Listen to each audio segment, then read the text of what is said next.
Box নতুন আসছে, শীত গ্রীষ্ম সব সময়ের জন্য reasonable price, colour colour guarantee, থাকো কেন সব সময় ইউজ করা যাবে, গরম শীত সব সময়ের জন্য একদম কালার গ্যারান্টি।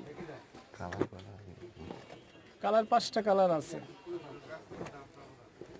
জেগিন্স, জিন্সের জেগিন্স, কালার গ্যারান্টি, স্টিচ, ফ্লেক্সিবলটা দেখাই দাও, স্টিচ স্টিচ ফাটবে না, ফাটা গ্যারান্টি, রং গ্যারান্টি। কালার কয়টা দেখাই দাও, একদম ফাটাফাটি জিনিস, শীত গ্রীষ্ম সবসময়ের জন্য পরা যাবে, এবং পরে জিমও করা যাবে। এটা জিমেরই জিনিস, জিন্সের জেগিন্স। যে কয়টা কালার আছে সব দেখাই দাও। ব্ল্যাক কালার, জিন্স কালার, এটা দেখাইছো, স্কিন কালারটা, পিট কালারটা দেখাইছো, হ্যাঁ এটা দেখেন নেভি ব্লু কালারটা, নেভি ব্লু কালারটা। কয়টা কালার মোট? 6টা কালার। কালার গ্যারান্টি, স্টিচ, পরে খুব মজা পাবেন শীত গ্রীষ্ম সব সময়।